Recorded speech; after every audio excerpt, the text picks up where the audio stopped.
Thomas Jefferson is a controversial figure these days, but the one most remarkable thing about him was that he apparently said that the thing he wanted to be remembered for was not being President of the United States, but for founding a university.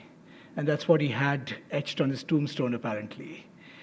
I think he realized that founding a university is probably the surest way to immortality, and probably the most morally decent way of doing it. And it's wonderful to have hundreds of people thinking that way, more important than founding a country. So thank you all.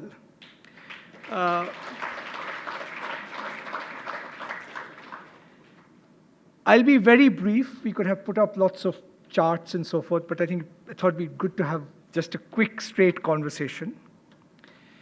The legacy, Rudrangshu Mukherjee as founding Vice Chancellor, the extraordinary team, I mean, I can't name them, have left us, is that we are now in a position where on the 4th Founders' Day, we have a truly extraordinary narrative about Ashoka, right?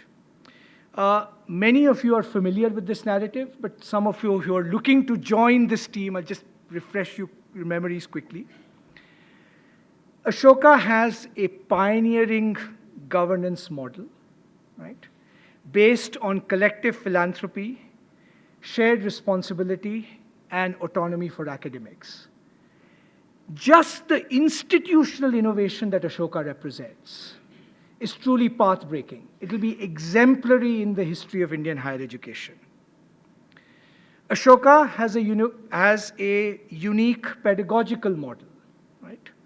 The right combination of depth and breadth in an undergraduate program, interdisciplinarity, a focus on the basic sciences and liberal arts, not driven by professional schools, and really a capacity to excite a passion for lifelong intellectual endeavor that I think has already become a unique proposition in India. It's becoming the institution of first choice.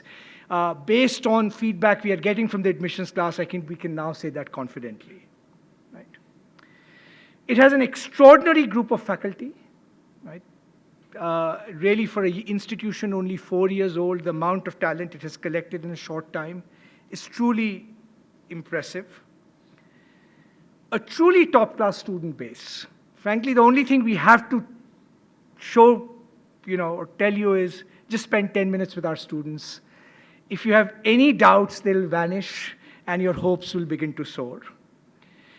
And a truly extraordinary team, administrative team, funders, founders, where every element has a sense of mission about Ashoka, right?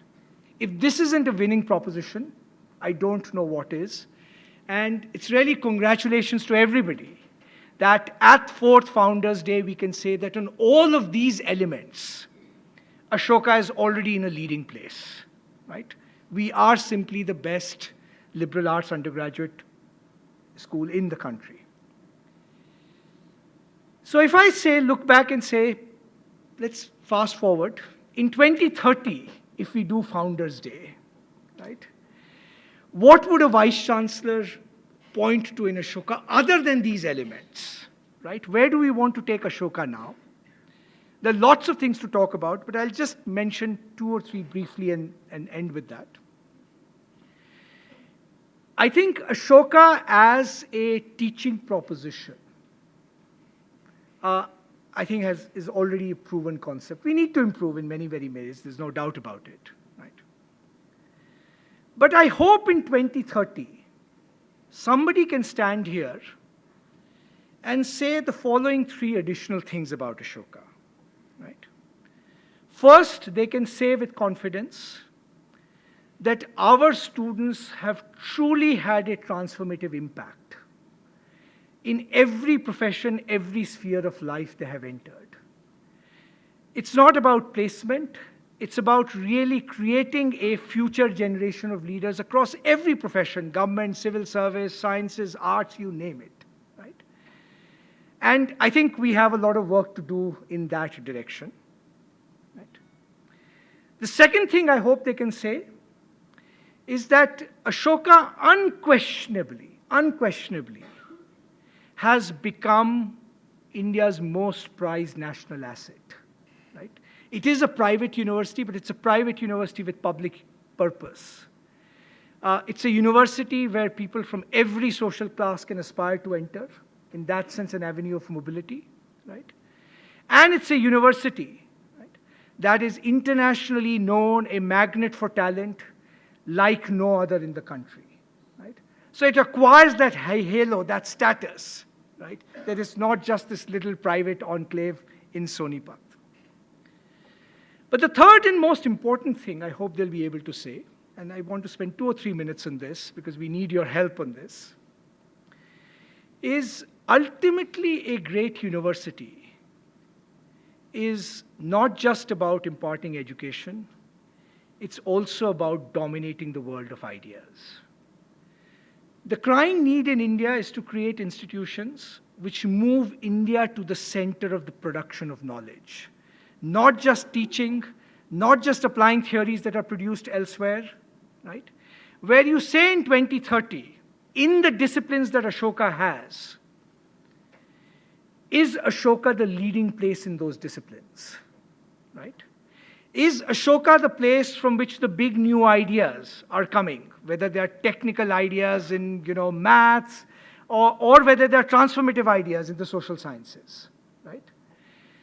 That power can Ashoka harness, and I firmly believe now Ashoka should aim higher in that direction, that Ashoka really, in a sense, dominates the intellectual landscape. There are 3 or 4 elements of that. One, of course, is the faculty, which we are truly fortunate to be in a position to have a good start, right? We are very mindful of the fact that this faculty will have to be nurtured, right? They will have to be given the support. The expectations will have to be laid out, that we say to this group of faculty, we want your departments to be the top of the field by 2030. Truly dominate the world of ideas, right? You are the center of the production of creativity and innovation, not just applying theories or teaching, right? Second, of course, we will need infrastructure.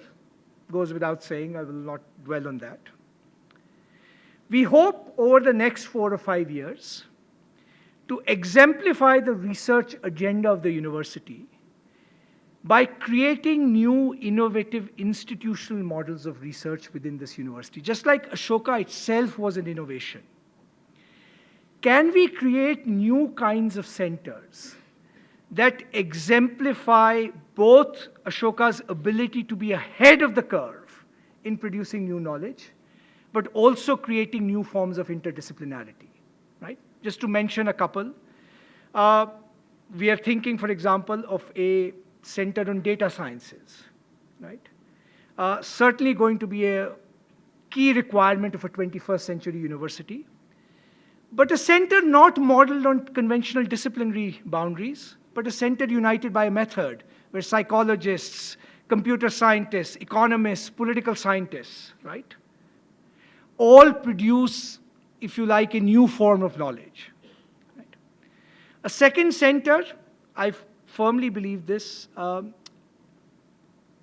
Ashoka is a liberal arts university. Liberal arts are very strong at Ashoka. The largest treasure trove of humanities tradition resides in India, right? Resides in Indian languages, right? Can we be true to our mission to leverage that to produce the kind of scholarship in humanities that no university in the 21st century has yet seen, right? So that we are not just clones of what Harvard or Princeton or Yale does, right? But really leverages that rich treasure trove in a very different kind of way. Again, English, philosophy, you can think of a range of disciplines, history of science, right, that leverage this knowledge, art, right? Mind, behavior, and cognition. Some of our younger scientists have already been talking about an interdisciplinary center that brings together biology, psychology, computer sciences, right? So the time has come for Ashoka, right, to say how do we position ourselves in this knowledge production in a new kind of way? And last and finally, and most importantly, as professors, we always joke, if you want to do academic gossip, you hang out with senior colleagues your age. If you want to learn something about what's happening in the field today, you hang out with young assistant professors. But if you want to be ahead of the curve, you hang out with graduate students. And the key to this is going to be building of a top-class graduate program at Ashoka.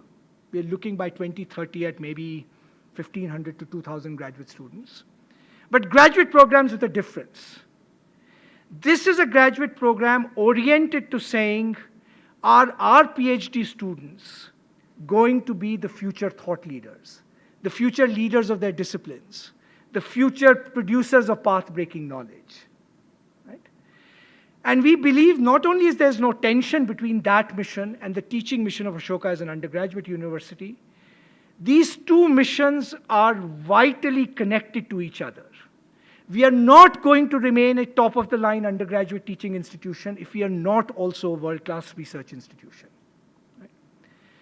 So I hope in 2030 when you come, somebody standing here will be able to say, just like I was able to say with pride about those 4 or 5 elements, that Ashoka is a top-of-the-line undergraduate institution, and it is unrivaled in the production of new knowledge. Right? And for that, we will need your help. In some senses, this is an even more audacious leap than what Ashoka has done right now. But the kind of commitment you have shown and the implementation capacity of the team at Ashoka has, if you like, emboldened us to try and soar even higher. And I'm sure in 2030, we can achieve that dream. Thanks.